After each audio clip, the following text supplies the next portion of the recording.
السلام عليكم اعزائي المشاهدين، ومرحبا بجميع المتابعين اللي انضموا للقناه واللي غادي ينضموا. تنقول لهم مره اخرى مرحبا بكم، وانا دائما في انتظار تشجيعكم ليا وبدعمكم.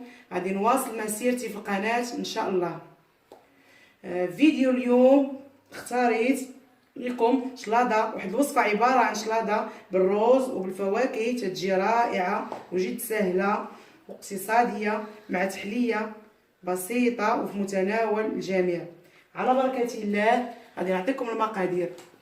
اول حاجه عندنا تقريبا نصف كيلو ديال الروز، من بعد ما سلقته في معشقه ديال الزبده والماء والقبيصه ديال الملح، بالاضافه الى 2 بنانات مقطعين و2 ديال التفاحات مقطعين، 2 حكاك ديال دانون فاني او ما يعرف بالياغورت، تقريبا 100 غرام ديال الزبيب. عندنا فواكه فريز تفاح، المهم فواكه تزيين كتبقى اختياريه، بالاضافه لواحد الساشيه ديال فاني وسنيده كيف العاده حسب الذوق، كل واحد كيفاش كيختار التحليه ديالو. على بركه الله غناخذوا الاناء ديالنا، نوضعوا الروز ديالنا اللي تسلق كما قلت لكم وصفيته مزيان.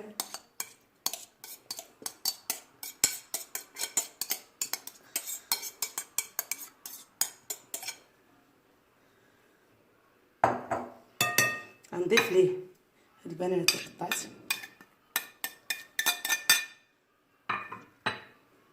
ثم تفاح،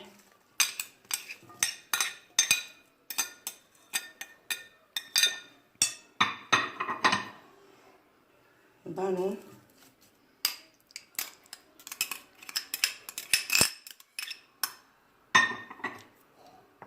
الزبيب ديالنا. بعد ما غسلته ونشفته مزيان بفوطه باش ما يطلقش ليا الماء في الشلاضه، نضيفو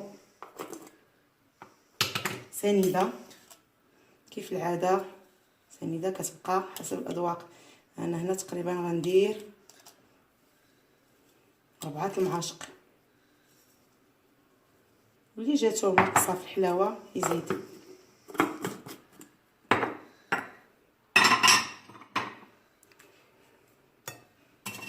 غنضيف الساشيه ديال الفاني،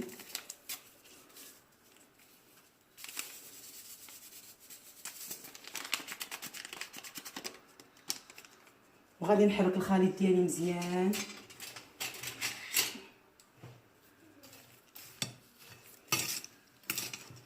حتى تنسجم ليا هاد العناصر كلها. غناخذ الطبق ديالي اللي غنقدم فيه هاد ديسير او شلاضه، كل واحد وكيفاش يسميها. غنحاول نصب الخليط كامل هنا،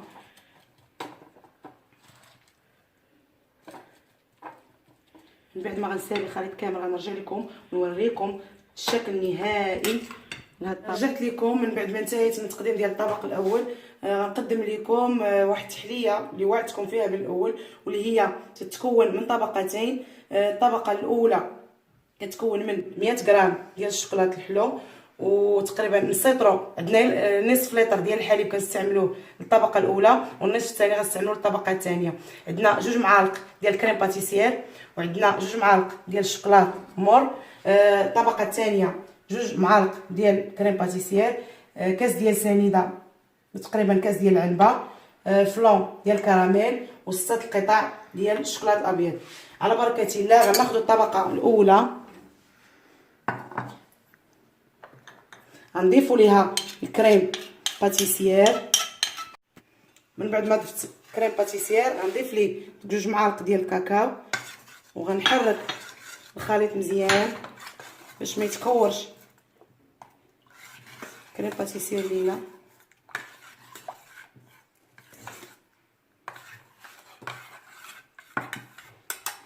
نشعل البوطه ديالي على بوطه مهيله، نحرك الخليط مزيان حتى دوب لينا هاد الكويرات ديال الشوكولاط.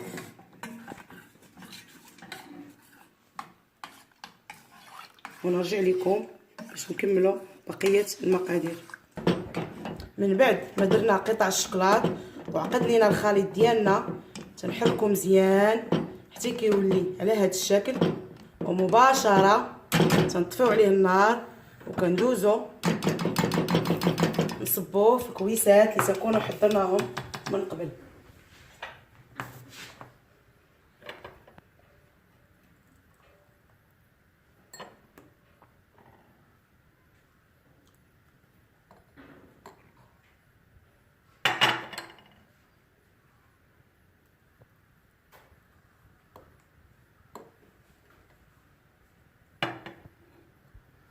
نزيدو شويه فات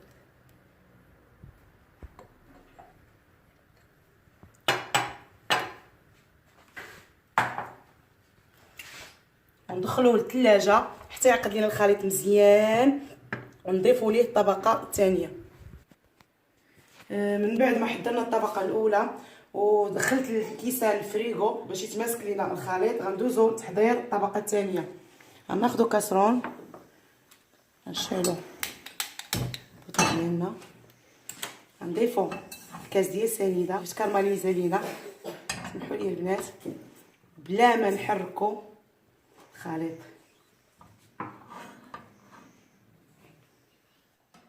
من بعد ما ولينا الخليط ديالنا هكا على شكل كراميل، غناخذوا الحليب اللي دفيناه من قبل، اللي ذوبنا فيه النشا والفلون ودفيناه من قبل، وغنزيدوه على الخليط شوي بشوي. واخا يتحجر لكم هكا ما تخافوش. من بعد غادي تطلق الخليط،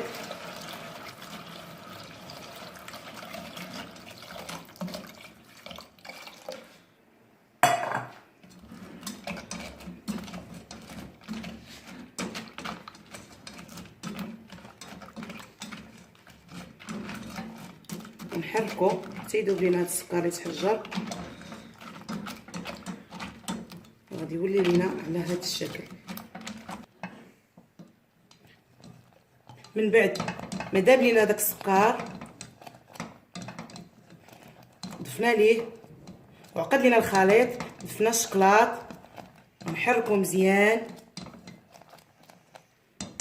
وغناخذوا الكؤوس ديالنا اللي كانت في المجمد ونصبوا عليهم الخليط وغنردوهم المجمد. بسم الله. صدقوني يا البنات هاد التحليه كتجي رائعه المذاق.